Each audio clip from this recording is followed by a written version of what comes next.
আসসালামু আলাইকুম, কেমন আছেন সবাই? আশা করি আল্লাহর রহমতে ভালো আছেন।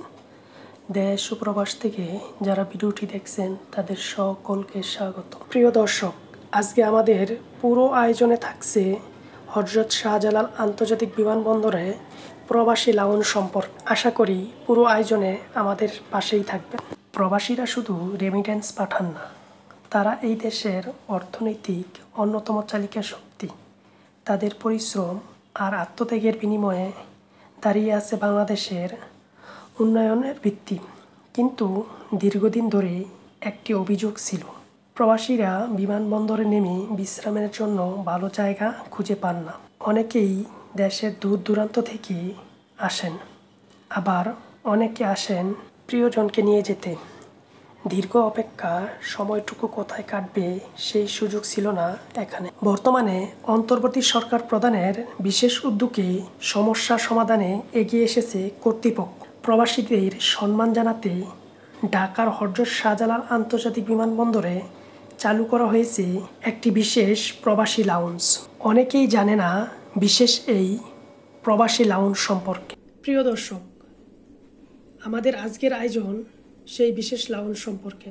আশা করি পুরো ভিডিওটিতে আমাদের পাশেই থাকবেন।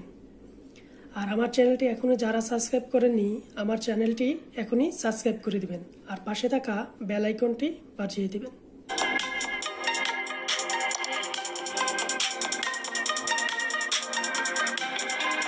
প্রতিদিন হাজার হাজার প্রবাসী ফিরে আসে কিংবা নতুন স্বপ্ন নিয়ে পাড়ি জমায় দূর দেশে।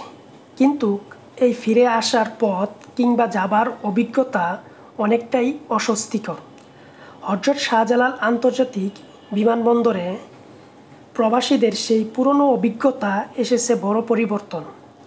এখন প্রবাসীদের জন্য রয়েছে বিশেষ লাউঞ্জ।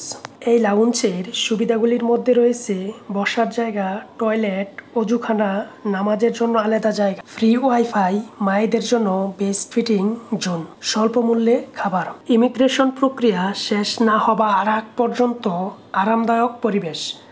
বছরের পর বছর প্রবাসীদের অভিযোগ ছিল, যাওয়া আসার সময় তারা পাচ্ছে না ন্যূনতম সম্মান, তারা পাচ্ছে না কোনো আলাদা সুযোগ সুবিধা। সেই অভাববোধ থেকেই সরকার চালু করেছে নতুন এই প্রবাসী লাউঞ্জ, যেখানে প্রবাসীরা বিমান থেকে নেমেই সরাসরি সময় কাটাতে পারবে এখানে।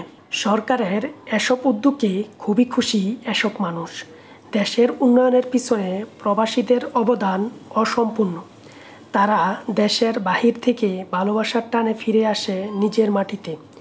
তাদের জন্য এমন একটি উদ্যোগ সত্যিই অপ্রশংসনীয়। তবে এই উদ্যোগ টেকসই করতে প্রয়োজন নিয়মিত তদারকি, উন্নয়ন ও প্রবাসীদের মতামতে গুরুত্ব দেওয়া।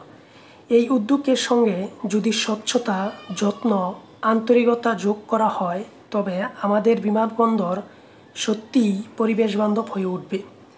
বাংলাদেশে যদি প্রবাসীদের সম্মান জানাতে এগিয়ে আসে, তাহলে তা দেশের জন্য একটি নিশ্চয়ই গর্বের বিষয়। প্রিয় দর্শক, আজ এই পর্যন্তই। আবারও দেখা হবে কোনো এক নতুন ভিডিওতে। সে পর্যন্ত সবাই ভালো থাকবেন, সুস্থ থাকবেন। আল্লাহ হাফেজ, আসসালামু আলাইকুম।